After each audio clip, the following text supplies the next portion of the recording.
Have you seen me dice bag? The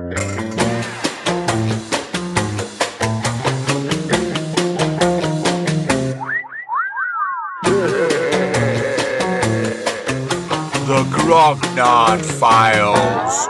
Hello, my name is Dirk the Dice, and this is the GROGMEET Files podcast, where we talk bobbins about tabletop RPGs from back in the day and today.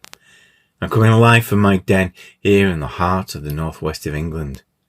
I'm completely surrounded by post-it notes at the moment as I'm planning and plotting the final stages of the Two-Headed Serpent campaign that I've been running for patrons pulled out of the hat since April 2018. Before each monthly session, I like to read through the chapter that I'm about to run and then pull out the pertinent bits as bullet points on a post-it note. Then put index tabs on the relevant pages, pull out the plot points, noting the defining characteristics of an NPC, the objectives of the session, some useful adjectives, some extra NPC names in case I need them, because pre-written means rewritten, doesn't it? Reconfiguring the scenario to fit your own personal requirements. The Two-Headed Serpent campaign was the first full one that was done for Pulp Cthulhu and was written by Scott Dorward, Matt Sanderson, and this episode's guest, Paul Fricker. They're also the hosts of the podcast The Good Friends of Jackson Elias, which is about Call of Cthulhu, horror films, and horror gaming in general. We're reaching the climax of the Two-Headed Serpent campaign, and it's been a really fun ride with thrills, twists and turns, all done in a breakneck pace. A pulpy pace. Pulp.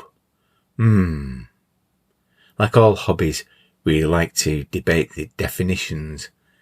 We become obsessed with the taxonomy, trying to define precisely what makes old school, for example, distinct from indie storytelling.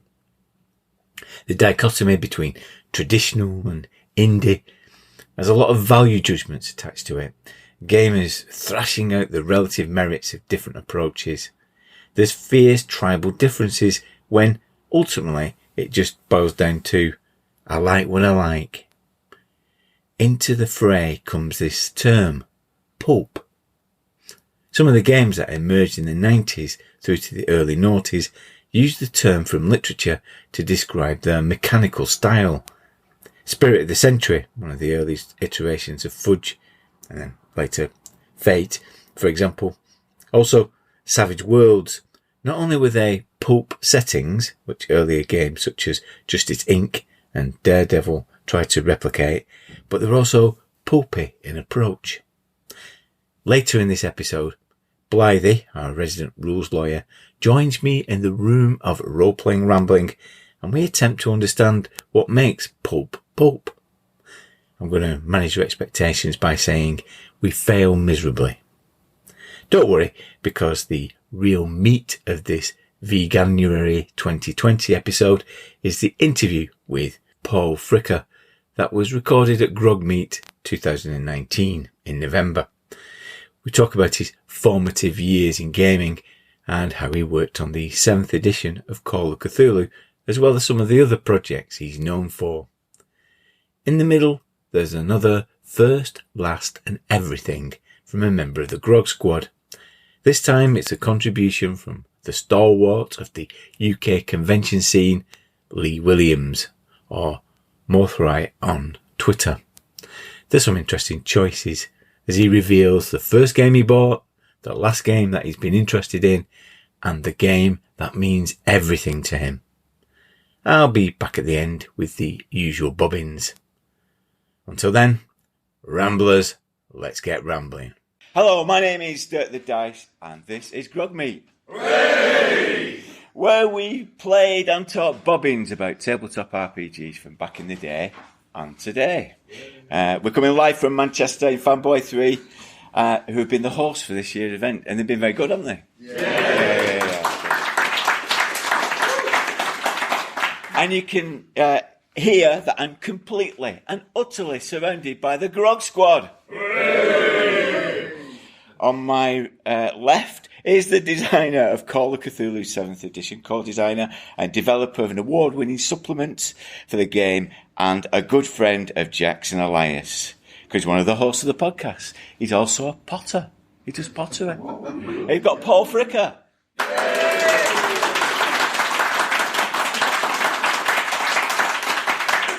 That's right, isn't it? You do pottery? I thought you were going to say that's right on Paul Fricker. Yeah, I do some pottery, Dirk. Yes, indeed. Yeah, and can I say what a pleasure it is to be here and an honour to be invited to be on your show. What I should have done, I should have got a wheel, shouldn't I? You could have... like an intermission. We could have done the... Yeah. You could have sat behind me. Yeah, like Patrick Swayze. Yeah. We'll do that later. We'll toss a pot later. Yeah. Okay. So, I've also, on my right, I've got the ridiculous homemade shrine to the actor, Caroline Munro. So let's do that again.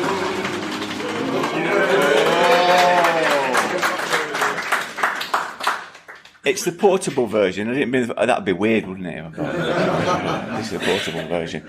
So, Paul, I'm going to invite you to just give it a tap. This is the greatest honour of the day. Can I just give it a little...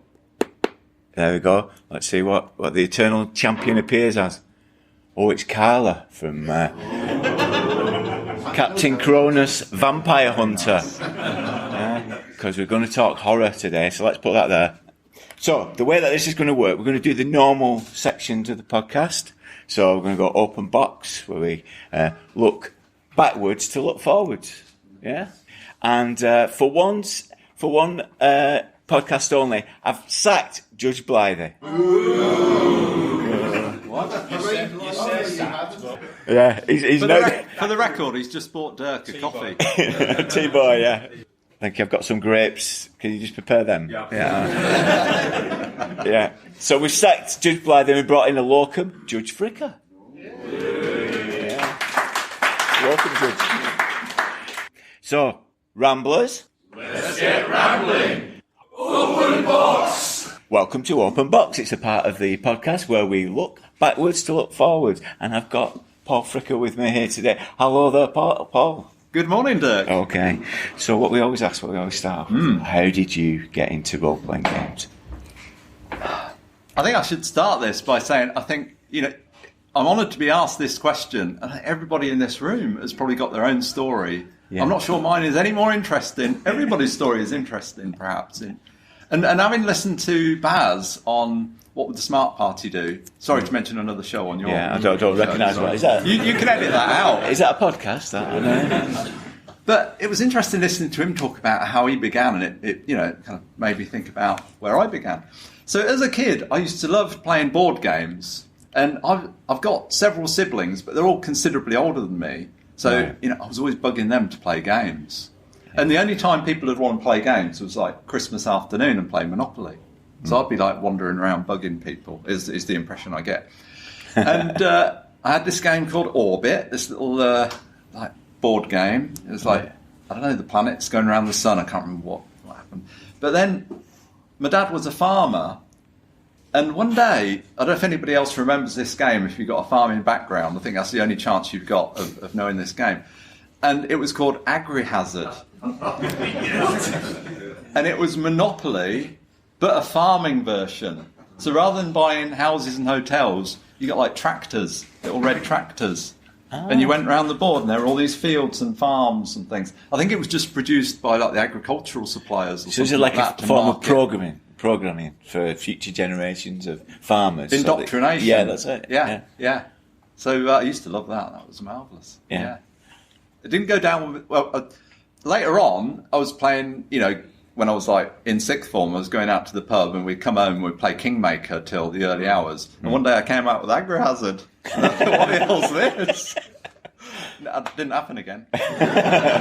So do you still have Agri-Hazard in your house? It's probably in my mum's place somewhere. I should rescue it. Yeah. We can, get it out next time. Yeah, have a game of Agri-Hazard. You like looking at old games, right? Yeah.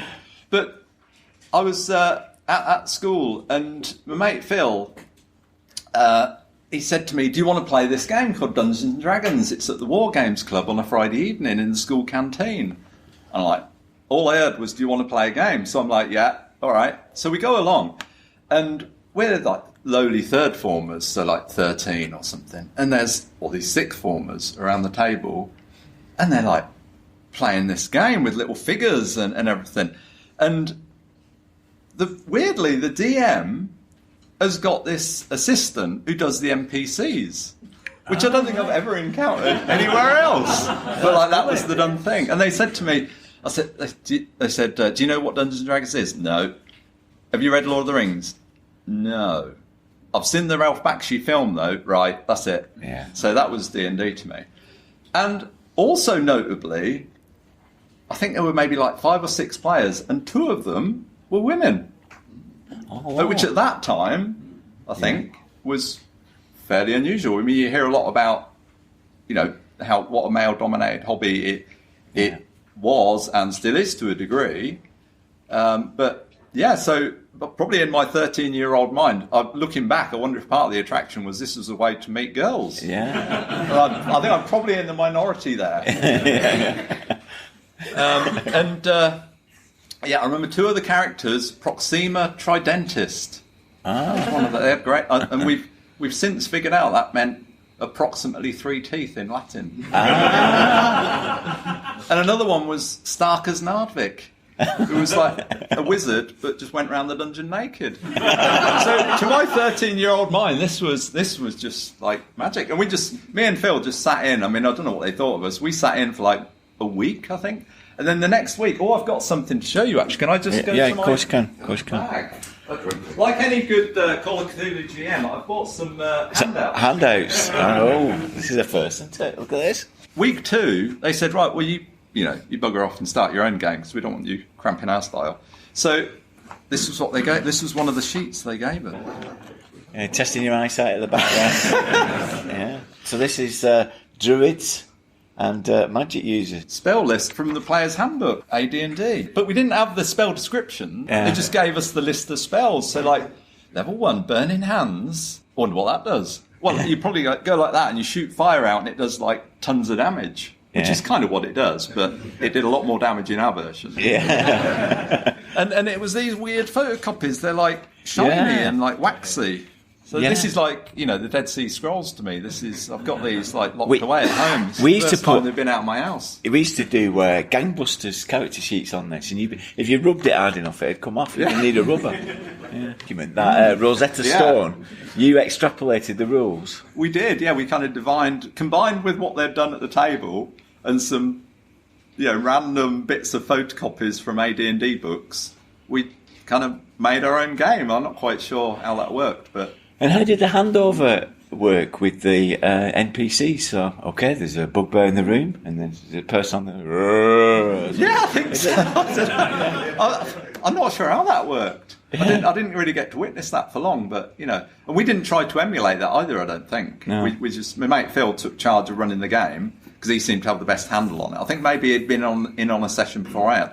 And, and as soon as... I'm sure we all had that same experience when you're young... And you've got your character, and the first time like an orc comes out, you don't know it's an orc. It's a monster, and you're like, it's very exciting. It's because you just don't know what it is. You haven't got those categories of hit points and armor class all in your mind yet. So it's just imagination, really. Yeah. Yeah. And so, how long were you doing that for before you moved on to other things? Well, we had the school club, and quite quickly, I guess that group of sixth formers must have been in up sixth, and they must have left the school. And quite quickly, we were like the group. So there was just us meeting with some of our friends. And it used to be the War Games Club. So I used to say to people, we did War Games, because that sounded like more serious. Yes. I didn't know how to explain to people we did D&D, because people, either they didn't know what it was, or they thought it was just silly people sitting around rolling dice. And, that's not the case at all. We started buying games for the club. We got some funding from somewhere, and we'd buy like Star Frontiers and Warhammer box set and James Bond and all these various games, and they get locked away in this cupboard at school. Right. and get them out on a Friday evening. That was the magic time in the school, in the school canteen every Friday. I think that was something. Talking to some of my friends, that was kind of what got them through those years. Really, was the role playing and the going to the club on a Friday. That was a big part of school life. So, what part of the country is this then? So it's Buckingham, which is near Milton Keynes, and funnily enough, it's the same school my wife now teaches at. Ah. So occasionally, I go in to see her for some reason at school, and I just pop along to the school canteen. A lot of it's kind of changed, but that space where that first table was is still there. Ah, yeah. So I went in the other week, and I thought, I'll get a picture of that. But there were some people doing stuff, and I thought, this is going to look weird. I tried to start taking pictures. All kinds of alarm bells going off around the school. Yeah. So I didn't do that. But I'll do it another time when there's nobody there. Yeah. So, how did you graduate from playing to GMing? And which did you prefer then? I think it was a mixture. I don't know if I had a preference. I think we would take it in turns to GM and play. Because it was a club at school, there was quite a few people. I'd say there was a circle of about a dozen people, so there'd be a couple of games going on. And there was a friend of mine who lived on my walk home. He had a house, his house was on that walk home, so quite often I'd call in at his house.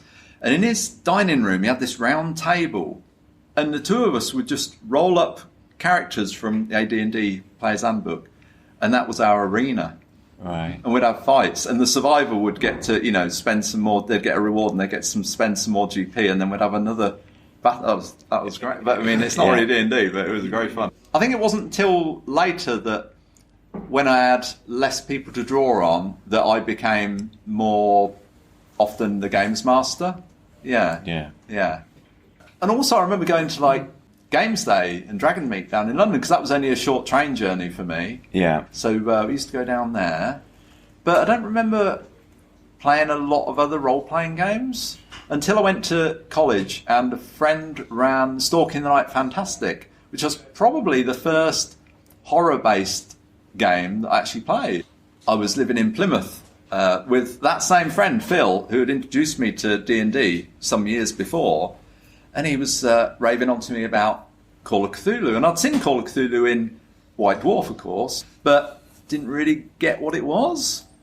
And he lent me his copy of a Lovecraft book and said, read one of these. So I read Pickman's Model. And often I read Lovecraft now, and it's not really, I don't really find it scary. But then reading that, I found that quite chilling, reading that in the dark. And then I went down the game shop and picked up a second-hand copy of the Games Workshop Call of Cthulhu box set, which I noticed the other day they had up here on the shelf, the exact same thing. Yeah.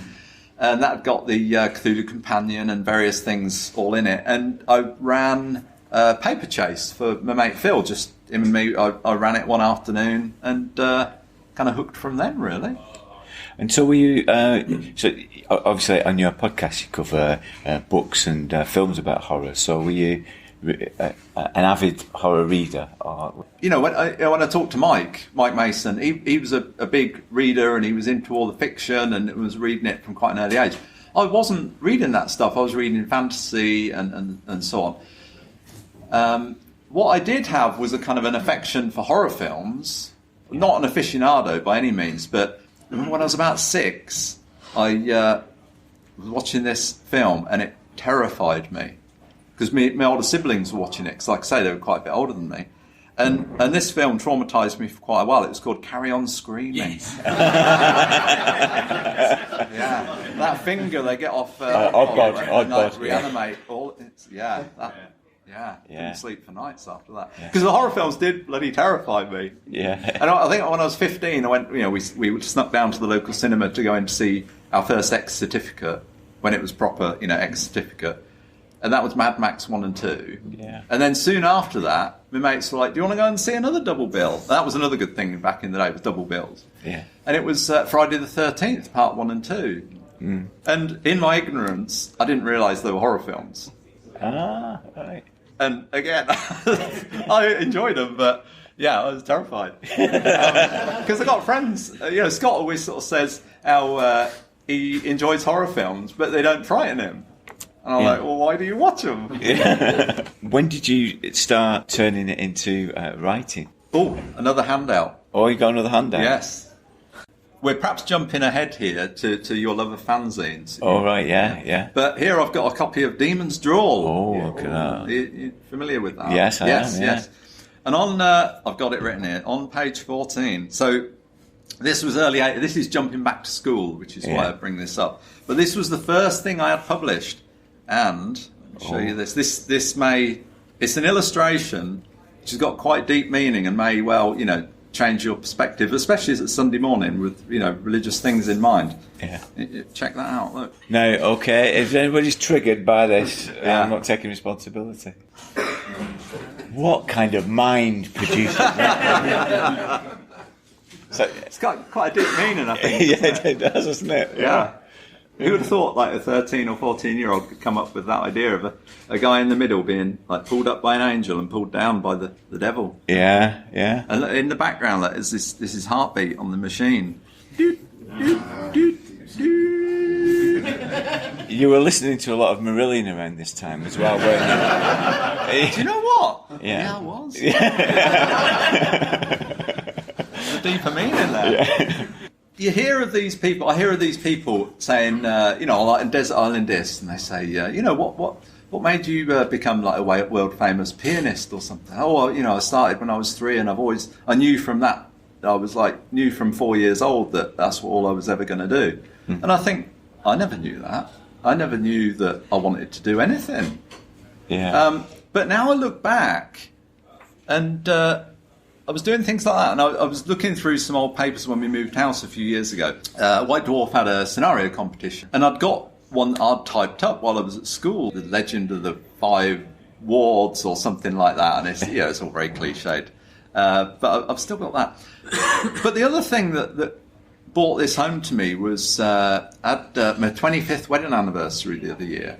Each year we had our wedding anniversary, we would write a little letter to ourselves to read the next year. To sort of say, over the next year, we hope you do this. That's lovely, isn't it? Your hopes and dreams and all that. And of course, we didn't do it every year, but there was quite a few of them. So again, looking through those papers, I found these letters. We hadn't written one for quite a few years. So I thought, well, that'd be nice. So been out for dinner and had some cocktails and we sat in this little room reading through these letters to each other. And the thing that struck me, almost every letter I wrote said, I hope you're doing your writing, Paul. I hope you've got something published. I hope you're still writing for role-playing games. And that was like in every one of them that I wrote. And yet I didn't know I was so motivated to do it, really. But obviously the past me was telling you, encouraging you. Yeah. So I kind of wish that I'd realised that I felt so passionate about it at the time. But I think I kind of felt like that's something other people do. And I remember in your podcast a few episodes back, you were talking about games that you look at and you think, that's not for me. And that's something for other people, particular role-playing games. And I think I've been guilty of that. I've looked at things in life and thought, that band or that game or that thing, that's for the other group. That's not for me because I'm not part of that group. And, don't do that. There are exceptions, though, aren't there? Yeah. Mrs. Brown's Boys is not for me. And You've got to open your mind, Open your mind. You had this ambition, and you obviously had form for it as well, didn't you? In Demon's Drawl. So how did the writing? So I think I had I wrote an article that went into Valkyrie in the kind of mid to late 90s in the Valkyrie RPG magazine, and then of course I started going to conventions in the late 90s. Conventions were something that I didn't know about because I didn't have the internet until like mid to late 90s. And my gaming group was really small. It was a group of people we'd meet every weekend and we'd play like Ars Magica and Middle-earth role-playing game and Werewolf, Vampire, things like that. But we were very isolated, probably as most role players were. There were magazines, there was Arcane and things like that. Bit later. But I didn't know that, like, Gen Con and whatever were going on. Didn't know about them, because I didn't go to any game shops. We didn't have any local game shops. So, but later in the 90s, friends would sort of say, oh, you know, there's Gen Con at Leicester. And I'm like, is that? Okay. Because I'd been to some cons back in the mid-80s, but, you know, time had passed. And going to that was how I ended up meeting Mike Mason. And I can't quite remember how we first met. I think it was through, like, Eurolog were running games at various conventions like Battle Masters and Gen Con. I ended up meeting Mike, and he invited me to join his Cult of Keepers. The process there was, if you wanted to GM, you had to write a scenario and send it in to Mike, and he would choose, like, some of the scenarios. So I would run mine, and I would run someone else's. And that was the discipline. Everybody in the group had to run their own, and they had to run one of somebody else's that Mike would give them. You know, that obviously these aren't like published scenarios. These are, you know, something somebody's written a few pages of. So you get it, and you're like, maybe that's great, or maybe I don't really get what's going on here, and you talk to the other person who's written it or whatever. But also there was a strong motivation there. I felt this has got to be good enough that Mike's going to say, yes, we're going to use it. So I put a lot of effort into those scenarios to make sure that, because I wanted to run my scenario. So I think that was quite a learning process for me of not just writing scenarios for me to use, but writing scenarios for other people to use in that group. And also seeing how other people would run your scenario differently. Particularly when it came to Gatsby and the Great Race, where it was the same scenario run simultaneously by three other GMs, three other keepers. Because there was some overlap, you'd get feedback. I was taking the whole of the first hour to do the sort of setup, and it was quite relaxed. And I found there was plenty of stuff to do. And the other keepers were like, what the hell are you doing in an hour? And some of them were like getting through that content really quick, because their play style was really fast paced. That was helpful in learning how, you know, different people approach the same thing very differently. And we were fortunate to have, like, the head of Chaosium at that convention as a guest where we ran that game. You know, we're all sat round in the morning having a coffee in the bar, and Mike comes over and says, "Oh, Paul, I've got Charlie, head of Chaosium. He's going to join us and play the game." I just spat my coffee out. I was like, bloody hell, as if I'm not stressed enough already. It's the first time we run this game. It's going to be for 24 people. I'm the one who's written it. The other keepers have, like, read my version of it. So it's all kind of on my shoulders, and now, you know, the head of Chaosium's in the game. So yeah, that was a bit nerve-wracking. Yeah. But at the end, Charlie said, "Oh, you know, do you want to submit that for publication?" I'm like, well, I kind of thought, who's going to want to buy that? Because not many people are going to. Logistically, it's quite difficult to run because you've got to have a big group of players, so it's no good for a home group. Maybe we did a kind of a stripped-down version, but it was published under the Mueller program, the Miskatonic University, the Monograph program. So that was put out. So that was, I think, the first kind of proper published thing I had. And then Mike got some of us together to write scenarios, and he put that together for Cthulhu Britannica through Cubicle 7. And that was kind of how it developed, really. So it was just getting something and somebody saying, you know, you could maybe put that in for publication. And I kind of worked it up, and Scott edited it, and, you know, we submitted it.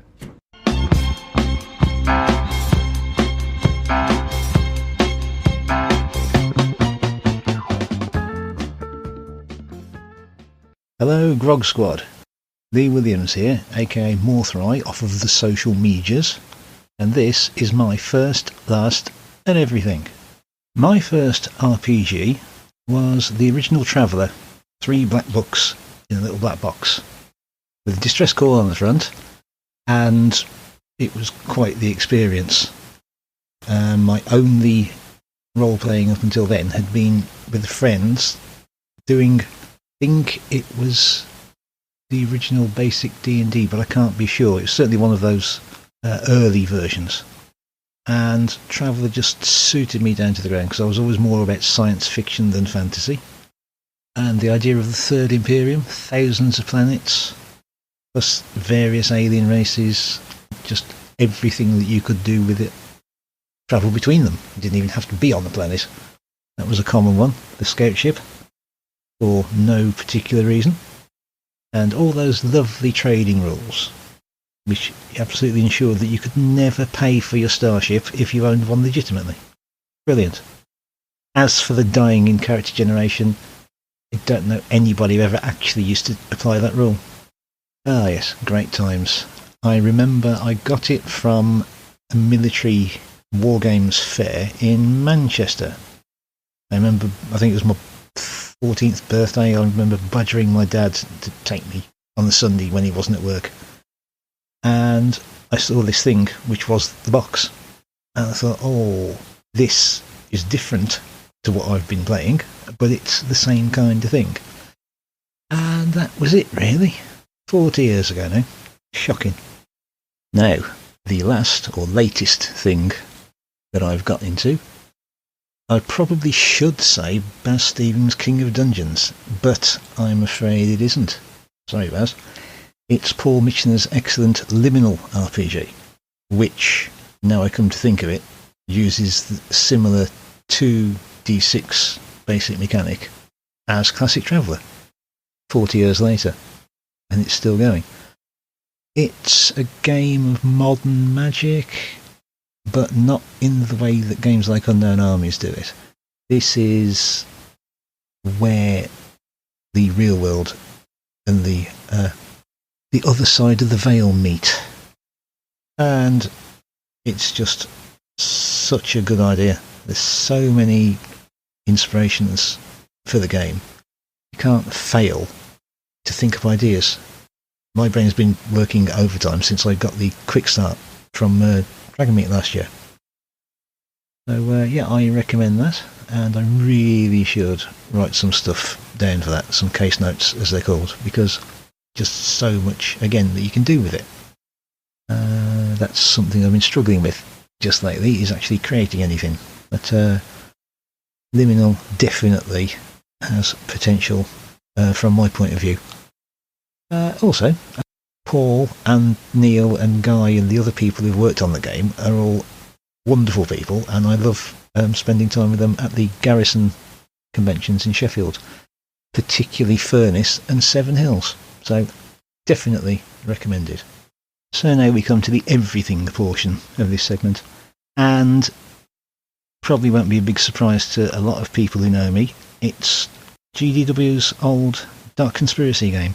When it first came out in 1991, it just factored into everything else that I was heavily into at the time.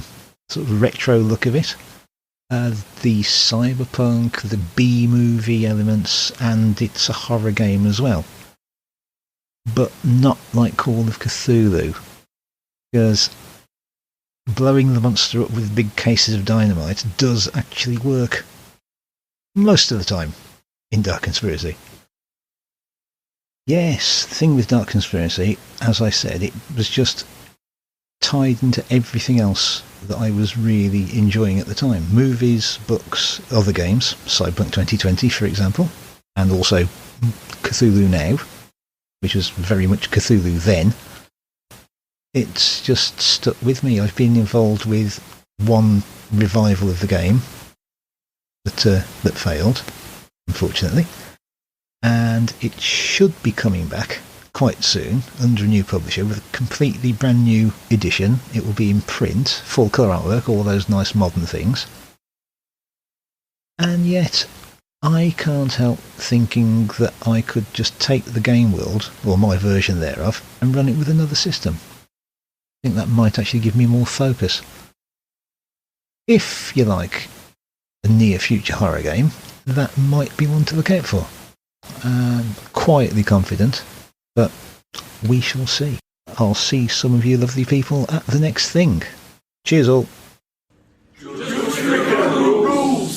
So of course that led on, so ultimately being co-author of 7th edition rules. I think at that time, this was early to mid sort of 2000, and I was listening to a lot of podcasts, because I was there in my shed making pots. So in my ears, I've got like Sons of Kryos, Theory from the Closet, a whole bunch of role-playing podcasts, which at that time were very focused on the whole indie games movement. And at the Milton Keynes Club, we were playing things like My Life with Master and Inspectors and Dogs in the Vineyard, and all that kind of indie games movement was very strong there. Most people in that circle were thinking about their own games. I was working on various mechanics, and I think I was sharing some of those with Mike. I think maybe I was, thinking the two of us could work on something together, and he said to me, well, why don't you rework those ideas, and we all approach Chaosium and say, can we do 7th edition? Because it was in his head, because he had worked for Games Workshop previously, so he'd been in publishing, and he knew about putting a rule book together and publishing. Whereas that wouldn't have occurred to me. I was thinking it would be, if I do get round to actually finishing this thing, it will be a little indie game that, I self-publish, because that was the kind of thing that I perceived that you do. It was at one of the conventions in Leicester, Continuum, and we approached Chaosium after a seminar. I said, can we have a word?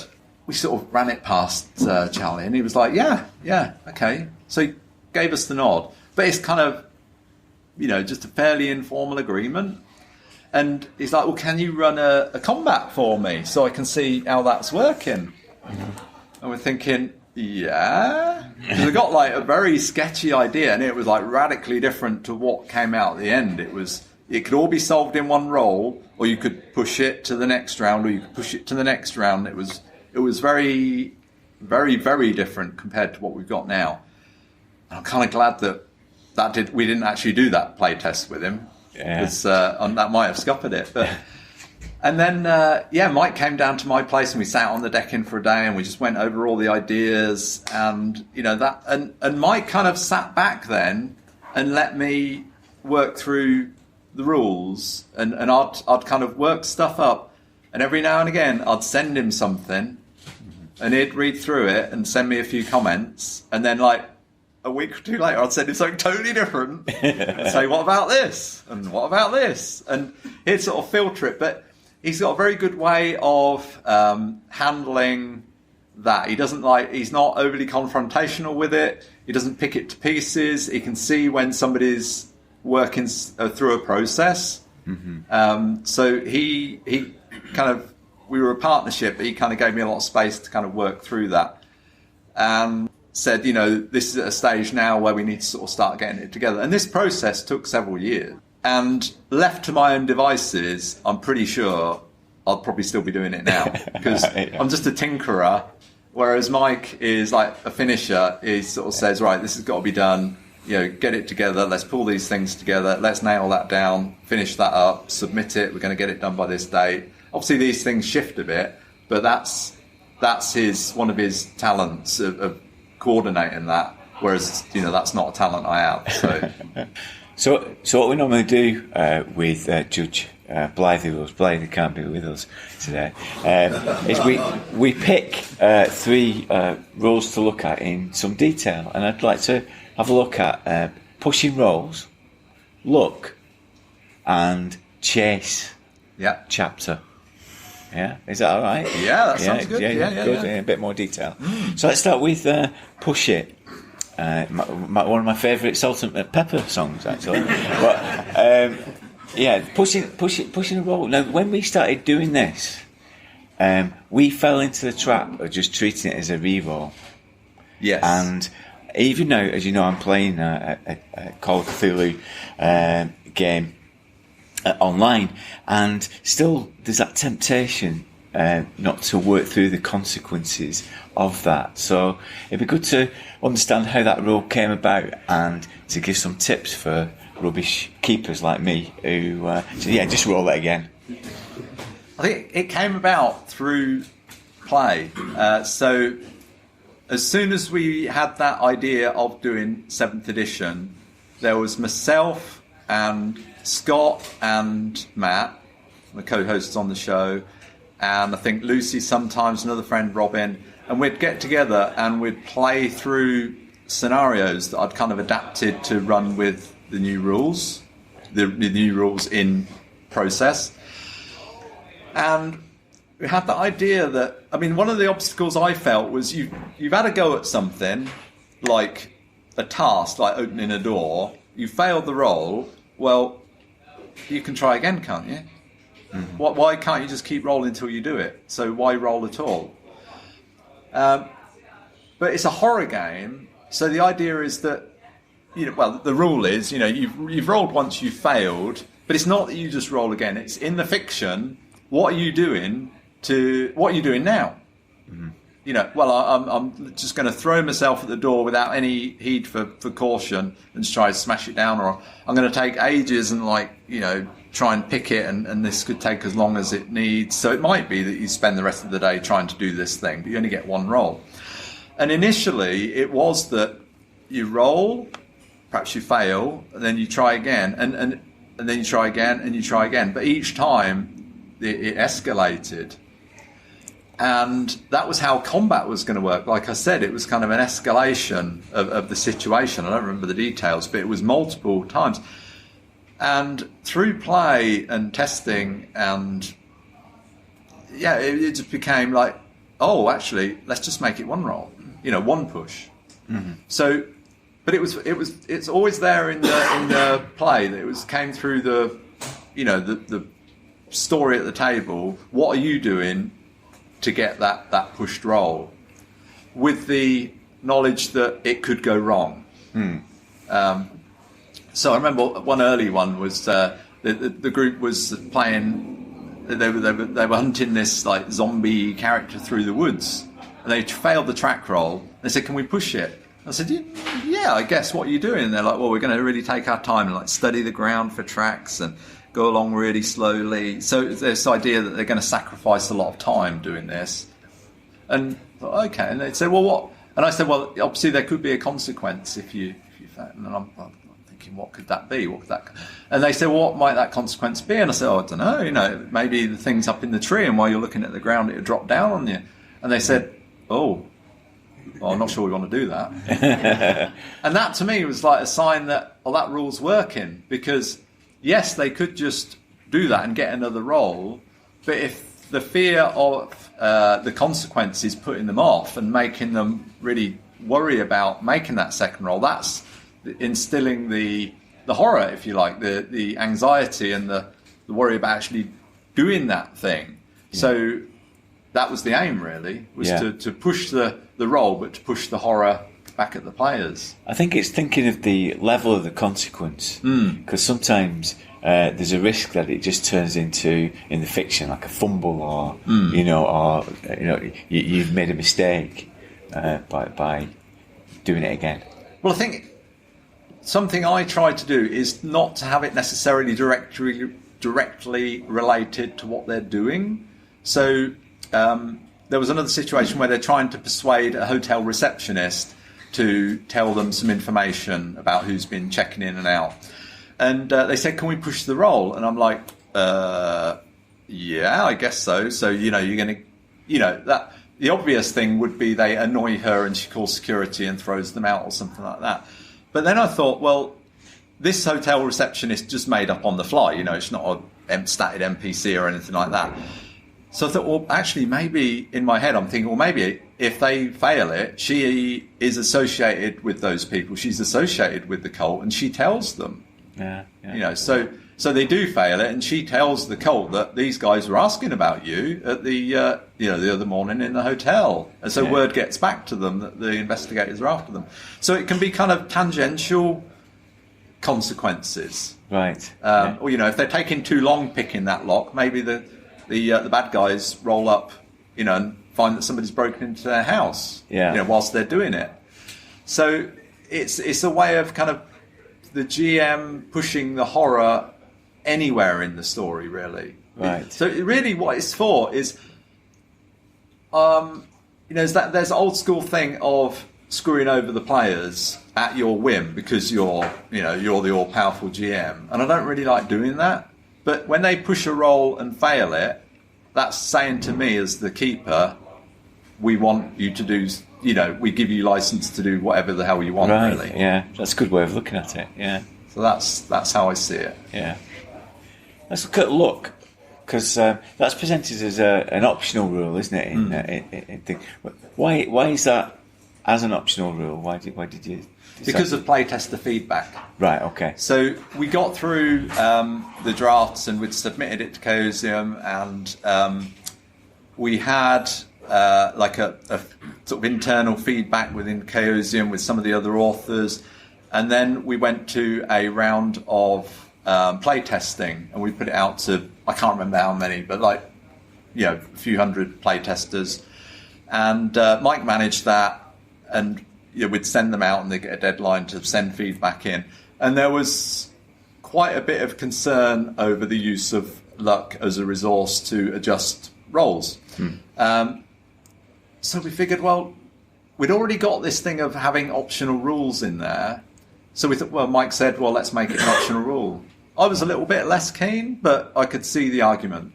Yeah. So, Mike and I, one of the things we said was, everything that goes in that book we're both going to agree on. So sometimes that was a process of debate and compromise on both our parts, but that was the bottom line. We were both going to agree on it. And the optional rules, in general, if I can just talk about that for a moment, came about because, like, writing, say, the combat chapter, there's quite a few optional rules at the end of it. And if you incorporate those into the flow of the chapter, I think perhaps it makes it seem more complicated than it is. So I was like, well, let's just strip it back to like the core elements and put that in the main chapter. Then all those added bits, put those in a bit at the end. So you can run it with that, just the core chapter, and not worry about all that optional stuff. But then I hope that it then communicates easier to the reader. They just read that chapter and get it, and then the extra bits they can add in if they want. Yeah. And so luck spending is one of those things. Yeah. Because I think luck transforms the experience of playing Call of Cthulhu in a good way, because it adds to the excitement. So in Pulp Cthulhu, for example, a crash landing plane, Blythe had 2%. Pilot skill. Wow. He rolled a 15. Why was he flying? Because he was the only one who could get to the cockpit. Everyone else had one. And what happened to the pilot? He got ripped out of the cockpit by a night gaunt. Yeah. Well, that's terrible. Yeah. So yeah. These things happen. But yeah, he managed to land the plane. It was a great moment and it wouldn't have happened if he hadn't spent the luck. Yeah. But sometimes it's good to get that feeling, isn't it? That I'm nearly there, but I can spend some resource to do it. Yeah. And again, there is that thing of, do you want to spend the luck? And it's not just a meaningless resource. It's something that down the line, I think if you're going to use the luck spending thing, you need to use luck rolls as well. Yeah. Because then later on in the game, they know they're going to be making luck rolls for quite important things. Random things that you as keeper decide to put down to a luck roll. And, often it's a group luck roll. And if that player if Blythe has spent all his luck and he's down to like 13% now, and it comes to a group luck roll, we got 13% chance of making it. Yeah. So it's a decision again. Players, I've seen them like, do you want to spend that luck? And they're like, ooh, I'm not quite sure. So if it becomes a difficult decision, a dilemma, then I think that's a more interesting rule. Yes, yeah. And chases. And so you give a lot of time to chases in the rule book. And I think the first Good Friends of Jackson Alliance podcast I listened to was where you were walking through the chase rules. I think the rules hadn't been released yet. Yeah. And I thought it was an interesting idea to incorporate it into the rule book, because it is something that happens in Call of Cthulhu, isn't it? Running away. You do a lot of running away, don't you? Running towards or running from. However, when I've had the rules, I've never been able to make it work. Right. Where am I going wrong? I think chase rules are, in all of role-playing games, chase rules are a difficult thing to manage. Yeah. So we looked at how chases feature in Call of Cthulhu, and there's a major chase that takes place in Shadow of Rinsmouth, when Olmsted is like getting out of the bedroom window and the Deep One's like breaking his bedroom door and he's descending to the street and then chasing through the streets. And so that was one of the things we wanted to try and emulate and capture within the game. And it was a long process of development of many different iterations until we came to that sort of final one. It's basically you set up the chase sequence of who's in front of who. You know, obviously there's the quarry and there's the pursuer, and it's down to scene by scene. So you're just breaking it down into, the way I visualise it is like in a film, you see, you know, whether it's James Bond or whatever, and there's a stairwell, and you see, you know, James Bond, if he's the one that's running away, he crashes in through the door and he kind of runs down the steps, and there's somebody coming up the steps with all their shopping, and he has to kind of get past them and maybe jumps over the banisters and down the stairwell. And then the next thing is the baddies chasing him, and you see them doing that same obstacle. So it's kind of like there's a scene there, and you have to make like a dex roll or a jump roll, or, you know, the keeper decides what roll is required for that bit. And if you fail it, you set back a bit, and if you succeed it, you're on to the next bit. So it's a string of little, basically using the same mechanics you use in the game, but just stringing a bunch of them together is what we're trying to do. So if you make a bunch of good rolls, you know, you'll get in further ahead, and, you know, when you look over your shoulder, you can't see the pursuers anymore, and the chase is over. Yeah. So it's just trying to give a structure to those things that you already use. And how do you manage that at the table then? So would you use counters to demonstrate the distance? Yeah, it depends what I've got to hand, but sometimes I've got a piece of paper and I just draw a line and like just put like lines on that line, a bit like a train track, and say, okay, they're on this one, they're on that one, and just put initials, and then as they move along, just rub it out, well, just cross it out and move it along. Yeah. You know, so it's the idea of the locations. The locations are quite abstract. A location is just, you know, that's the stairwell, and then there's the lobby, and then there's the street, and then, you know, if the lead character decides to run across the street, maybe crossing the street is the next obstacle, the next location, and then they run into the store opposite, that's the next location. So the person at the front of the chase is really defining what those future locations are, because it could go anywhere. Yeah, you don't know where that person at the front is going to go. So it's quite improvised from that point of view. The keeper isn't dictating that. Yeah, the player at the front is dictating that. That's useful. I've got a big chase coming up. I can't reveal much because people in the audience. Yes, right. Okay, so that's useful. And we normally have a fumble, but rather than a fumble, it'd be interesting to know about the combat rules, because I know from your discussions on Good Friends of Jackson Alliance that there was a lot of debate over the combat rules and how to manage the combat.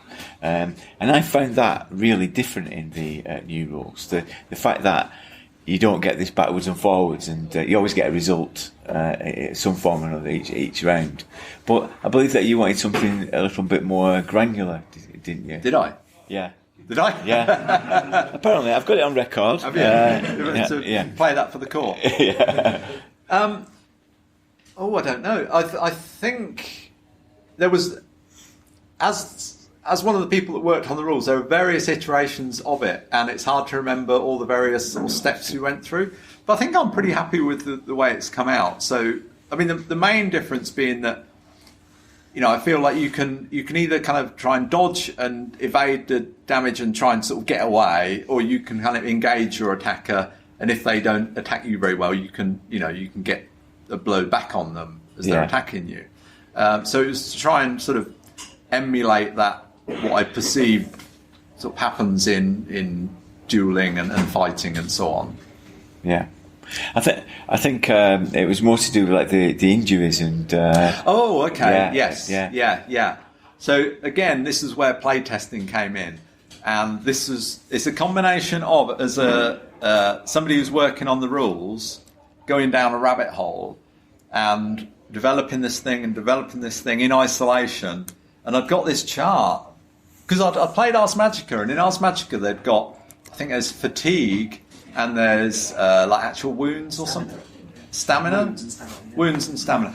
And one is like physical damage, so like cuts and bruises and, you know, things that you're going to kill you. And the other is fatigue, so it could be, you know, you're walking all day, so you're down on, you know, your stamina, you're down on your fatigue. So there's two tracks. So the fatigue one can end in unconsciousness and being totally worn out, and the wounds one can end up in blood loss and death.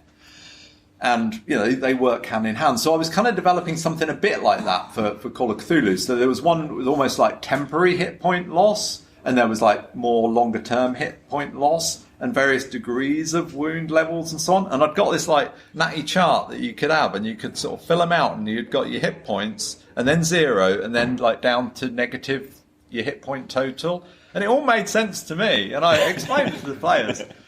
And it's clear nobody got a clue how to use it. So I was like, okay, I think we'll drop that. Yeah. Because if it's too, and this was something Mike was, hot on, is that if it's too difficult for your players, if there's somebody in the group that has trouble understanding it, you need to look at it again. Because it needs to work for everybody, and it needs to be something you can communicate relatively straightforwardly. Because it's all very well for the person who designed it to understand it, or the person who reads the rule book thoroughly to understand it, but the rest of the people around the table have got to get it. Yeah. Games Master screen. I am going to erect this Games Master screen in front of you. Right. You got to. It's right here. You can see it, can't you? I can see it. It's definitely here. You can't see a thing. And I've got Theatre of the Mind dice here, and I'm going to roll on this table apparently at random.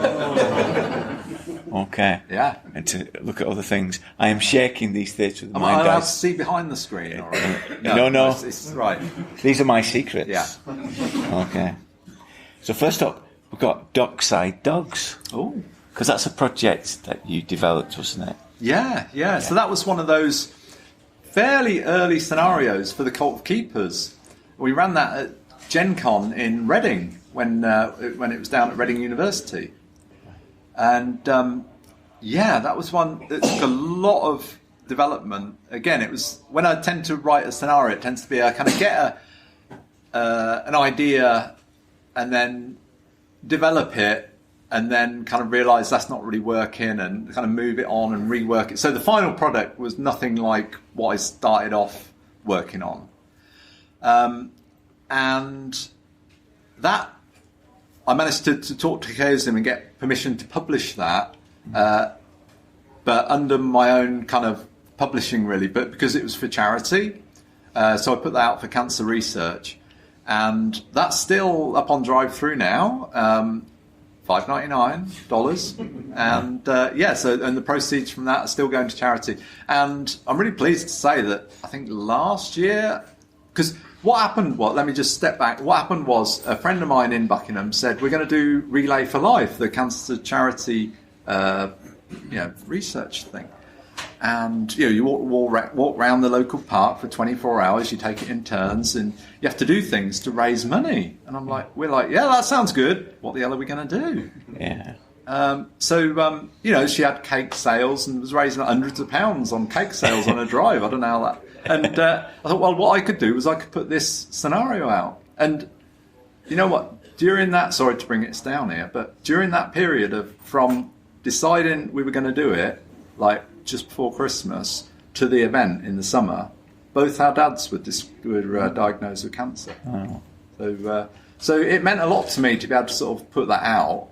And even last year, something like 6 or 8 years after that initial event, I was able to give Kath a cheque for it's about £800 for the 2 years sales. So it's still selling. It's still people are still playing it, and I get Aaron Vanek, the film director who's done some Cthulhu films with John Tynes and so on. He ran it, and he sends me pictures of him running Dockside Dogs. And he's got all these people turning up in full 1920s. No, sorry, in full dress, like Reservoir Dogs. Reservoir Dogs. Yeah. And I was thinking of the Gatsby one because he ran Gatsby in 1920s dress as well.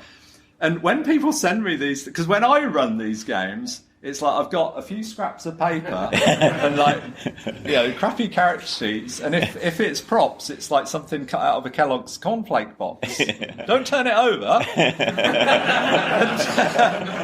And then people send me these things like, bloody hell, it's amazing what they've done with it. Yeah. Fantastic. Yeah. Well, it's still out there then. Yeah, so it's still out there. So you know what you all got to do when you get home, don't you? So roll on here. Oh, that's a 5. I'm going to knock it down to a 4. And that... a bit of fudging. Using my luck. Pushing my luck. I want to talk about Two-Headed Serpent. Ooh. And this is my working copy here. Look at this. Yeah. It's on the go. And we're currently doing this campaign. It's absolutely fantastic, Paul. Well, I'm very pleased to hear that. But I'm very proud of the amount of comments we've had on that. People seem to be really having a good time with it. Because some projects you put out there and you don't really hear that much back. But with Two-Headed Serpent, I guess maybe because it's the first Pulp campaign. So Scott was very keen to put together a campaign for Two-Headed Serpent. And, for Pulp Cthulhu. And we, Matt, Scott and I were working on various projects. So we just kind of sat down and we said, let's put something together. And we talked to Mike, and we'd kind of got a framework of various chapters and an idea of roughly how long the book would be. And Mike, gives us the go ahead. We have some back and forth about, some of the premise of it and some of the chapters. And I think one of the things that stands out to me, having worked on some other campaigns, is we work quite closely together because we all live, in the same proximity. So we meet up in person, to record the show and to game and so on at the local club. So we were able to meet in a cafe in Milton Keynes quite regularly and, spend the day talking through it. And also we were able to, I'd run a chapter. So I'd write Bolivia, the first chapter, and I'd run it, and then Scott would run it, and then Matt would run it, and we'd get feedback from each other. So we were all really working closely together. And as things went on, we'd sort of say, well, what about that character? Maybe that character could be in this chapter and do this thing. And so we'd really bat it around. So it wasn't like I was doing this chapter and it was discrete, and then I know they've got to get the players to this point, and then you're doing the next chapter, which is how sometimes these things work. And there's not that integration. So I think that helped to build hopefully a more cohesive story. And it's quite a challenge to write a campaign like this where that the players, and through play testing, that there could be different outcomes. So when you get to the point where we're up to, Calcutta, all right. That must have been a challenge to write, because all the time you're saying, if this has happened, or if this has happened in your campaign, if you'd aligned with these factions. So how do you get all that together at that point? Yeah, that is a process of putting in options and saying, because there are various major NPCs who the players could side with, or they could be enemies. Yeah. Because we didn't want to tie people's hands and say, this is the story, play through it on a train track. And some of those things, came to us as we were running it. That guy could actually be, on their side. So it was a case of writing it and trying to struggle to communicate to the reader those options, really. That was one of the biggest challenges, I think, and trying to structure the book in such a way that it presented that. Yeah. So hopefully that it does work, because you've got two chapters, which many of them are quite discreet, aren't they? They've got links with it, but many of them, the episodes are quite discreet. Yeah. But there's a couple of them, like New York and Calcutta, where things can kind of get mixed up, can't they? And have different ways of doing. It's not a sandbox, because there's plot elements that have to emerge in these places. Yeah. But I really like how this adventure handles that. I mean, New York probably is a bit more of a sandbox, if you like. I mean, it's because you spend between each chapter, you're kind of going back to New York to talk to your boss, or to have a bit of downtime if you're having character downtime, in the kind of investigative development phase, or the hero development phase. So you can have a bit of downtime and they can go and visit their relatives or whatever. And the idea being that's kind of around New York, and there are antagonists and so on that they might rub shoulders with. So New York can be kind of done in little bits. And Calcutta, as you're getting towards the end of the campaign, there are major players in that chapter that may have been taken out already. Yes, yeah. So, and this is one of the things I find we're working on other projects, usually with Matt and Scott, it's like they're writing a chapter and they're saying, or one of us is writing a chapter and we're saying, oh, this guy from the earlier chapter is going to do this thing. And I'm like, well, what if that guy died in chapter 2? What if, can we say that he's definitely going to survive? Whatever? Not really. Mm-hmm. So I like to let the players change that future story. I never like it when you have like the arch bad guy and he gets away no matter what you do as players. It says the bad guy will get away. Oh, okay. Yeah, absolutely. Yeah. It's a bit. That's what makes it such a great campaign, because it has emerged, through playing. So it's fantastic. Great. Have you played what is the Dust Bowl one? Yes, that was my favourite chapter, the Oklahoma one. Yes, okay. Yeah, right. Because I've had people really not like that. So right. Well, for what reason? It seems to divide people because it's got a different feel to the other chapters, I think. Yeah. So some people are going to like it, and I've had some people, tell me that it doesn't fit, and it's not as pulpy, is it? But it's very creepy. Right, it's very creepy. That's the best thing you can say. Yeah. To a Call of Cthulhu author, if it's creepy, that's like it's unsettling. Good. Well, you're saying all the right things to me. And have you got any other projects on the pipeline with Chaos? Or do you want to make a pitch, because they might be listening? All right. There are a few things in the pipeline, so I think there's some work being done. Now, if Mike is listening, he might tell me off for saying the wrong thing. So I'll talk about something I've got, up my sleeve that I'm not even sure I've really talked to Mike too much about. So it's a campaign. You heard it here first. Yes, breaking news. But it's a campaign for Down Darker Trails. So good. So for the kind of Wild West Call of Cthulhu game, because I ran a scenario for that again with the Cult Keepers many years ago, where you start as children on the Oregon Trail crossing across towards California, and then you kind of jump forward a couple of decades, and things have developed, and then I've got another bit of cowboy kind of story, well, not cowboy, but Wild West kind of stories, and I thought I could weave those together to make perhaps a campaign, because there are some really nice campaigns. There's the Stillwater one, but I don't think there's that many other Down Dark Trails ones as yet. So I'd like to do that, because that's another thing I really enjoy as a kid, was like westerns, so I'd like to develop that. And I found there's two things that I found running for people is if you give them little kids to play, which I guess there's more games like that now with kids on bikes and. What is it? Into the Loop? What's it called? Yeah. Tales from the Loop. And in Call of Cthulhu, I'd sometimes give them, and they're like playing 7, 8, 9, 10-year-olds, and immediately the players get into that. And the same thing, give them like, they're on horses and they got 6 guns on their hips, and they're immediately into that as well. So there are just certain things that if you get the right group, they're just on board straight away. So love that. Look forward to that. So. My last roll of the dice. It's your podcast. Good Friends of Jackson Lights. And currently you're working on your fanzine, The Blasphemous Tome. Indeed, that is close to... I think Matt, just last night I was looking at the layout that Matt had sent me. He's always pushing the page count a bit more. Can we fit this many pages in? And the printer are like, no, we can fit this many in. And then it starts to, burst the staples. So, because we're getting it printed at the school... because they do printing, and then there's only so many pages they can get in and actually physically be able to staple it. But I think we might be doing it at a different printer now. But so that is coming together, and it's something that I've always, looking at Demon Drawl here, it's something I always kind of loved, as you did. Back in the 80s, there was that whole thing of fanzines, and Matt, being a younger gentleman in his mid-30s now, but we're talking about. When was he born? 83, I think. My word. I know. This is a shock to much of our audience.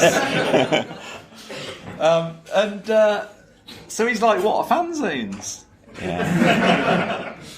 So me and Scott, he fishes out some from back in the day that he worked on, and I got some out. And Matt's very into layout. He's been trained in layout, and he looks at it and he's just horrified. It was like putting him through torture, having to use Courier font. And and in the early ones, we tried to simulate the old actual cut and paste, when cut and paste meant cut physically and glue down. I mean, I never did that, but that's what it meant, right? So we'd get him to like, he called it shitification.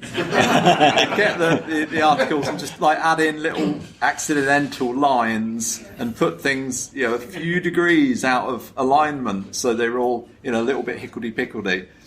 And we've kind of dropped that now because it seemed like the joke was done.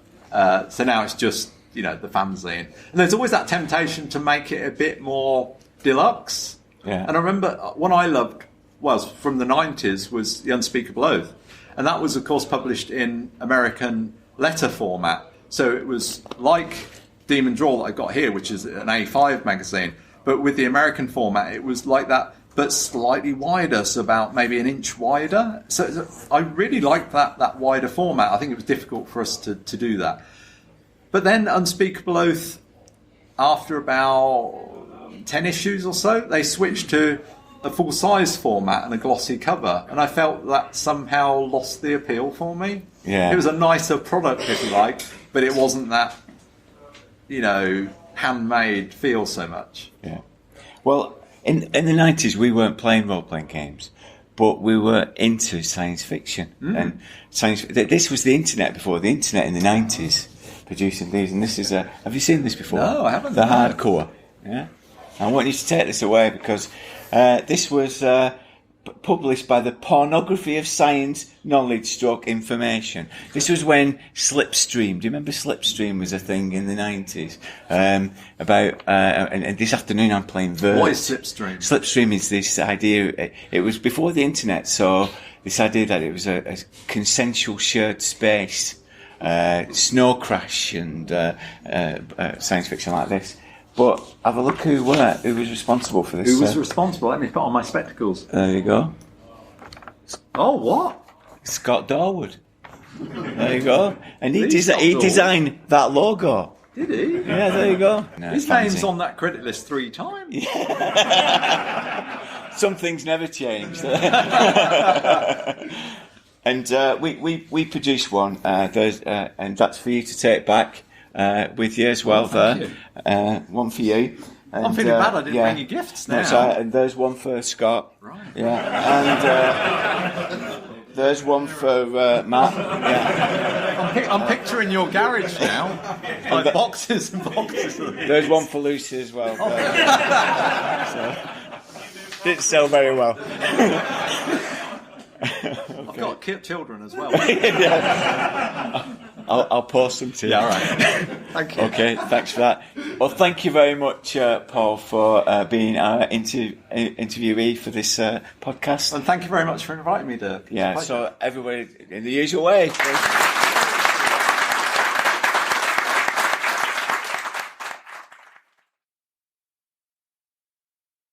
Just by the rules! Welcome to the room of role-playing rambling. We've hunkered in our bunker. The events of 2019, the very end, have meant that our metropolitan elites like ourselves have gone to ground. Well, does that mean we've read a book? I think it is. Is that what it means? Have we read more than one book? And so we're back in the room of role-playing rambling to talk about games, to forget about everything else. Forget about that. Forget about the real world. Have a break in our normal chat, which is, why are people so stupid? Why are people so stupid? And it sounds elitist, but it comes with the territory, doesn't it? Well, if you're a metropolitan elite, you're going to have that view, aren't you? Yeah. It's not a problem if you have elitist views, because you are one of the elites. Yeah, I self-identify as a metropolitan elite. At least we're not experts, because we've had enough of them. Yeah. Anyway, that's enough of that. Let's focus on gaming. We're certainly not experts. Well, we certainly are not. To prove we are not experts, let's focus on gaming. And I've invited you into the room of role-playing, Judge Black. I've given you your judge's stripes back because this is the consulting judge. I want to consult with you. Do you? Okay. Because I don't want to talk about a specific game. I want to talk about the mechanics of pulp and what makes something pulpy. But we'll get on to that. Way back in episode 2, you said, I just want to be Indiana Jones. I don't like it when you do this. You throw things back at me that I've said in the past. I just want to be Indiana Jones. Well, yeah, that's true. Yeah, I think that's still true, isn't it? In a role-playing game, yeah. Have some fun.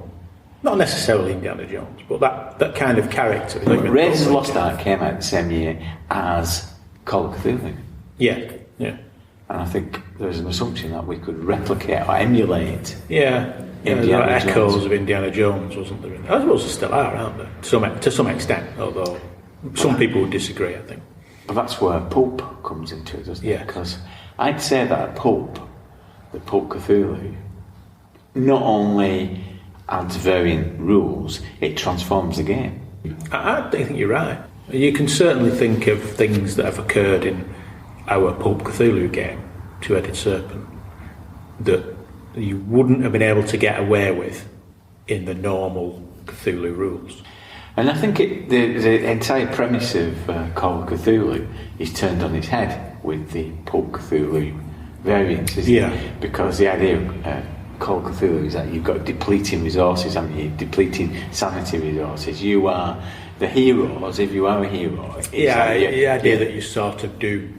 Goes out the window to some extent, because you're not necessarily doomed. It's a bit more of a you can win kind of game. You can defeat things and people. You look at Two-Headed Serpents, it's elements of it, isn't it? So like the exotic locations. It is, but I don't know that, you see. It's interesting you should say that, isn't it? Because when we first came out of Deep Freeze, we played Massive Nyarlathotep, didn't we? And Massive Nyarlathotep has all those things in it. It has kind of larger... I was thinking about it the other day. It's almost like I prepared for this. Not normally. It's got larger-than-life villains, hasn't it? Colourful villains, exotic locations. And Massive Nyarlathotep has a lot of that anyway, doesn't it? Yeah. But I think what's... I suppose difficult for us to analyse is we've always played Cthulhu a bit pulpy, haven't we? Yeah. So there's a bit of overlap. It's hard because some people don't play it like that at all, do they? Yeah. But we always have. So there are elements of pulp. So what does it mean when it gets applied to gaming? It's difficult, isn't it? Because I think in terms of literature and film, it's a sort of it's pulp. It's not derogatory, is it? But I suppose what it attempts to do, it attempts to excuse it a lot of things that you may think are daft. So if you read a pulp story or a pulp TV show that's full of death-defying things, isn't it? And people will go, oh well, it's pulp. That's what it's supposed to be like. But in a game, I don't know. It's difficult, isn't it, to pinpoint? It is difficult to pinpoint. When I've looked at the games that have come out that are pulpy, they tend to come together in clumps. Yeah. That's a good word, isn't it? Clumps. They come together in clumps. So pulp clumps. Pulp clumps. So Justice Inc. 1984, which followed Mercenary Spies and Private Eyes, which has got sort of pulp sensibility. The Adventures of Indiana Jones, 1984. Yeah. And you've got Daredevil, which is the Fantasy Game Unlimited, the same thing. What they're doing, though, I think in those instances, are trying to use pulp as a genre and create genre elements that are pulp from the serials and books. Yeah. And that's what I'm saying about Two-Headed Serpent. Two-Headed Serpent sort of has that kind of weird science, exotic locations, strange artifacts and those kind of things, and archetypes, isn't it, from those novels. So, is it a genre, or is it, when it comes to gaming, a style? A style of play. Because it's the other thing with and that's kind of why I've drawn to the mechanics, because I think I'm tempted to think it is more a style of play than. Because I think lots of role-playing games have elements of pulp in them, don't they? So when you look at the history of pulp, Conan the Barbarian is considered pulp, isn't it? And Edgar Rice Burroughs is considered pulp.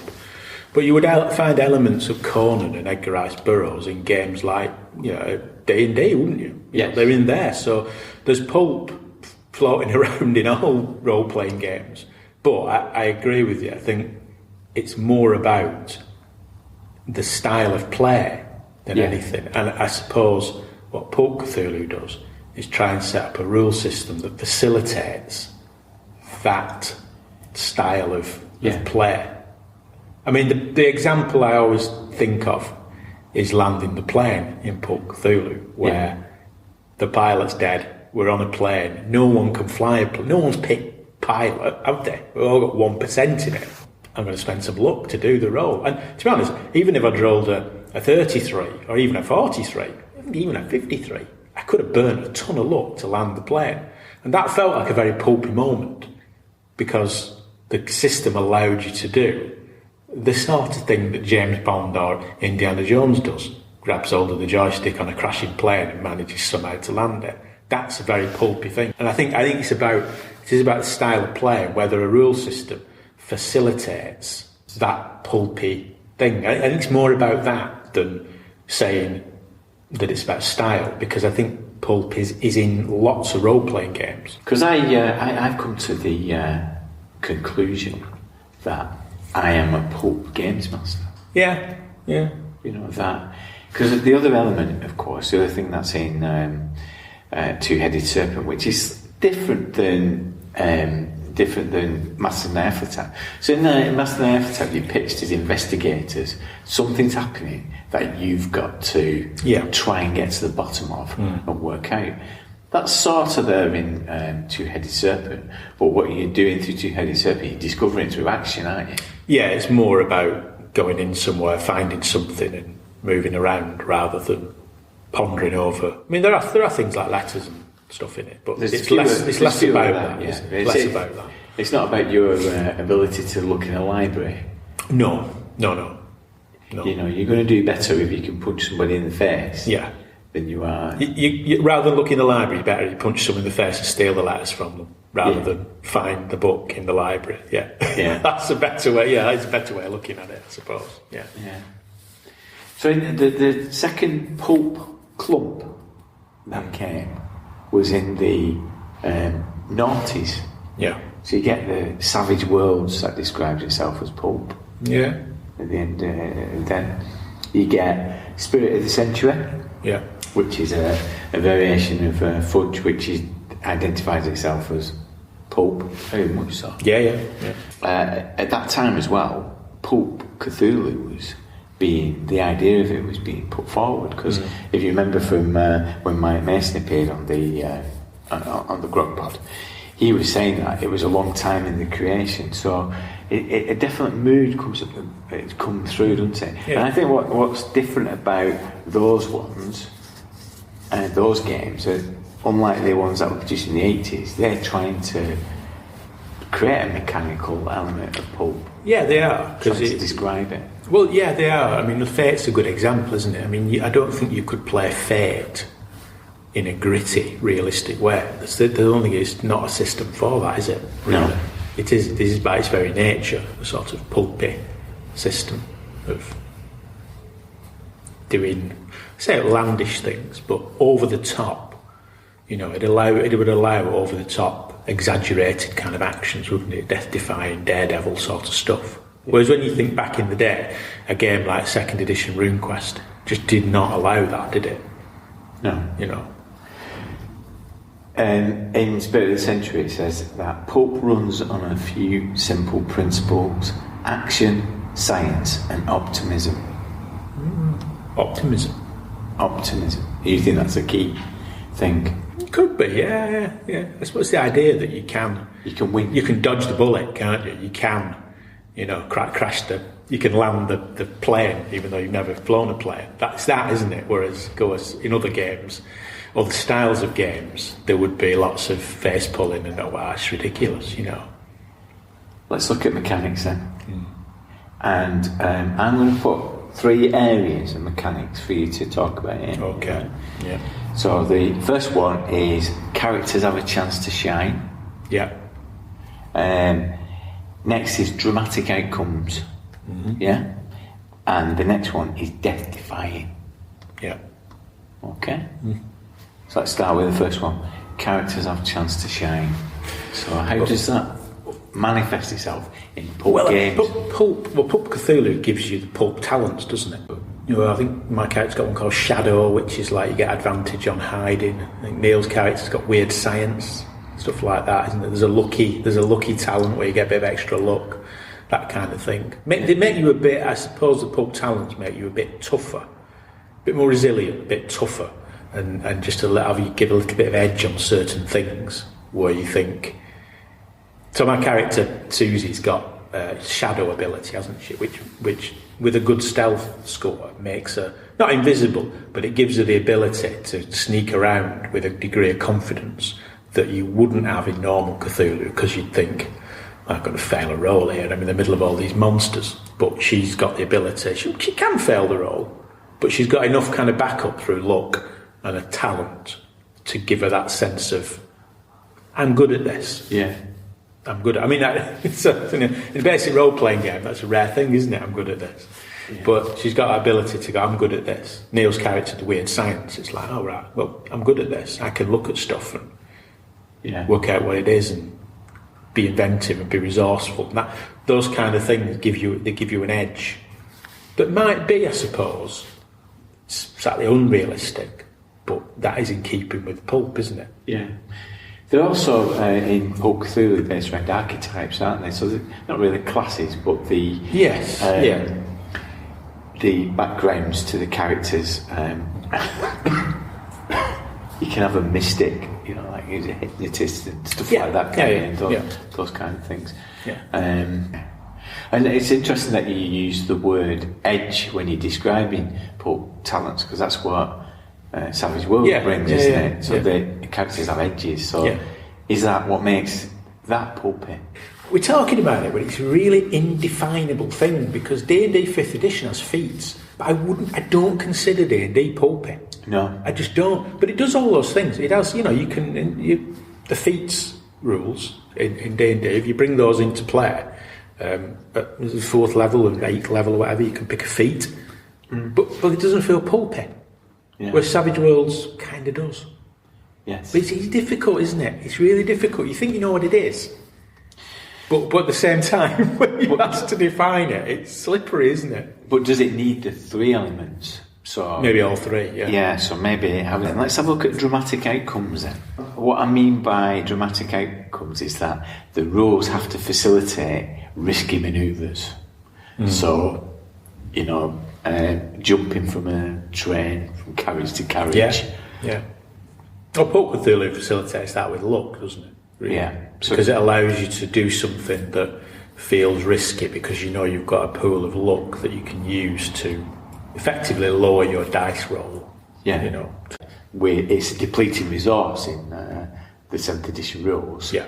That you don't recover, because once you get it back, don't you? Yeah. Recovery rolls. Yeah. That's the key bit. Which can, if you, depending on how Games Master does it, you can be quite generous, can't they? You know, and indeed they are generous, because isn't it? You roll your luck at the beginning of each session, or whenever Games Master says, sort of every session or every other session, and if you fail the roll, you get more luck back, don't you? Yeah. So again, it's encouraging you to. Not encouraging you, but it's not necessarily a bad thing if your luck's low, because your chances are you're going to get more back than someone who makes the luck roll, gets slightly less back. Yeah. So that does facilitate those kind of things, doesn't it? Like I said, jumping from one train to another, or one horse to another, where you think, oh, the chances, but of course with luck you can do it, can't you? Yeah. And the way that Savage Worlds does it is through the pennies, isn't it? So you expend pennies. Yeah. They have a similar function, don't they? Yeah. And going back to D&D, Eberron's just been released as a setting for 5th edition. What that does, because that describes itself as a pulp setting. Yeah. And it has rules editions, so in the Dungeon Master's Guide at the back, there are hero points. Yeah. And it encourages you to use hero points in your D&D game. Yeah. To make it pulpy. Pulpy, yeah, but is pulpy pulp? That's the question, isn't it? It can be pulpy, but is that pulp? And that's why I've dragged you into the room of role-playing to just essentially not answer the question, because I don't think I can. Because that is a new bit, isn't it? That is a new bit that I quite like. of games that we've discovered since we've come back to playing. That opportunity to, because I love those moments, because that's why I describe myself as I love action in my games, and I love characters who do things that are spectacular rather than realistic. And Pulp Cthulhu encourages that perhaps more than any game, because the luck mechanism gives you so it's not just like a re-roll, is it? No. It's not saying I'm going to try and land the plane but I'll get a re-roll. What it's saying is you can roll and then burn luck, so you can guarantee you'll do it within reason. Obviously you need the luck, and if you get a really, really high roll and your skill's really low, then it might not be an option. But to some extent you could, when my character was landing the plane, there was a part of me thought, I think I can do this as long as I don't roll really, really high. I can do it. And that's different, that's more pulpy than a Benny or a re-roll, isn't it? Because it guarantees certain action. As a player, you can move through the game and go, I'm going to try something dangerous and risky and a little bit spectacular because I've got quite a lot of luck here, and I think even with an average roll, I can do it. Yeah. So it encourages that kind of behaviour, doesn't it? Yeah. It encourages spectacular and dangerous and dramatic behaviour, because the luck pool gives you a kind of safety net of sorts that I can get away with it. Yeah. It will run out, but can get away with it. And that comes on to the third element, which is death defying. Yes. So this comes back to the optimism that we can pull through this. Yeah. And I suppose one of the first death defying mechanics that we saw were in Top Secret, but probably more in Mercenary Spies and Private Eyes, the Megadeth luck saving roll. Yeah. Yes. When you're being shot at by the mooks with the machine guns, that you can dodge them by rolling. And that to me does feel one of the defining things of Pulp, that death defying thing. So in Pulp Cthulhu, as long as you reserve, you've got to spend all your luck to all your death. luck. But if you've got at least 30 and all your luck, you can defy death. And I suppose that's what makes it very different from normal Cthulhu. So in normal Cthulhu, at the end of an adventure, if you think, I need to kill the big tentacle monster, and I've got a stick of dynamite, and I'm going to blow myself up with the monster. That's a kind of end of Cthulhu game, isn't it? Yeah. But in Pulp Cthulhu, you can do that and actually somehow survive. Crawl from the rubble. Yeah. And in a way, that feels the most perhaps clearly defining thing about a pulp game, the ability to defy death in some way. Because some games, yes, you can defy death with lucky rolls, but they don't give you a mechanism for defying death, do they? Yeah, no. If that makes sense. Like RuneQuest, you can defy death by having lucky rolls, and you think you're going to die, and suddenly the bad guy rolls a fumble and you roll a critical and all that. But that's not inherent in the mechanics, is it? No. Whereas in Pulp Cthulhu, there's an inherent element to it that says, if you've got 30 luck and you burn it all, somehow you'll survive this spectacular explosion. Or this, and a lot of games don't have that, do they? No. Again, going back to D&D, that's pulpy elements, you could say, but it doesn't really have anything like that, does it? No. I think if Neil was here, and he's not here, but if he was here, I didn't invite him to the room of role play. Not enough room. So Neil, the old Scouser role player who believes in character death. I mean, he's an advocate of death. He is. He's got a special stamp made, doesn't he? I know, yeah. Is that his special stamp at GROGMEET? I think it's part of the DCC crowd. It's a special stamp. And the bloody funnel. Dead. Yeah, they just... Yeah. They love killing characters because there's no authenticity in the survival. And several times he has said during the Two-Headed Serpent campaign, it's not quite the same as Cthulhu, is it? It's not, you feel like you're going to survive, I'm going to get through this. Yeah. So obviously he's been the magnet for everything. I've thrown everything at him. Put that to the test. Let's see if he survives. Well, he's got a point, I suppose. And if all role-playing games were like that, it might get a bit tedious. There's something said to a balance, isn't there? It's good to play a game that is a bit dangerous, where you think, "Ooh, I am in real jeopardy here." That's his problem with 5th edition D&D, isn't it? That you get to do. Yeah, a lot of people have said that, and that thing of there's so many safety nets in it that it doesn't feel as dangerous as the old D&D. And that's true, but there's balance in that. Sometimes it's good to play a game where your characters aren't dying like flies.